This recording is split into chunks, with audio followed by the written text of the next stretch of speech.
कारण आता ज्यांची सत्ता आहे, केंद्रात आहे, राज्यात आहे, त्या सत्ताधाऱ्यांना तर अनुकूल वातावरण आहे. महापालिकेच्या निवडणुका झाल्या तर त्यांना असं वाटतंय, त्यांचे नेते, कार्यकर्ते खासगीत बोलतात, की आता आपल्याला अनुकूल वातावरण आहे.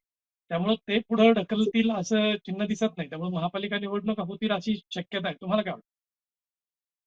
तर तसं तर पाहायला गेलं तर महापालिकेच्या निवडणुका व्हायला पाहिजेत. विधानसभेला स्पष्ट बहुमत मिळालं, अनकालीन बहुमत मिळालं. त्याच्यामुळे सर्वांना आशा आहे की निवडणुका व्हायला पाहिजे. परंतु कसं आहे माहितीये का, की त्यांनी ते ठरवलं पाहिजे. लोकप्रतिनिधींनी ते ठरवलं पाहिजे. राज्याच्या राज्यकर्त्यांनी ते ठरवलं पाहिजे. जसं त्यांनी पाठाचा शपथविधी घेऊन एक नवा पायंडा पाडला, की कधीही काहीही होऊ शकतं. 2 पक्षाचं विभाजन झालं. ह्या लोकांनी पाहिलं. त्याच्यामुळं अशक्य काही नाहीये. त्यांना जर घ्यायचं म्हणलं तर 25 फेब्रुवारीला निकाल लावतील. 2 महिन्यात सर्व होईल. 2 महिन्यात निकाल म्हणजे मे महिन्याच्या शेवटीला निवडणुका लागू शकतील.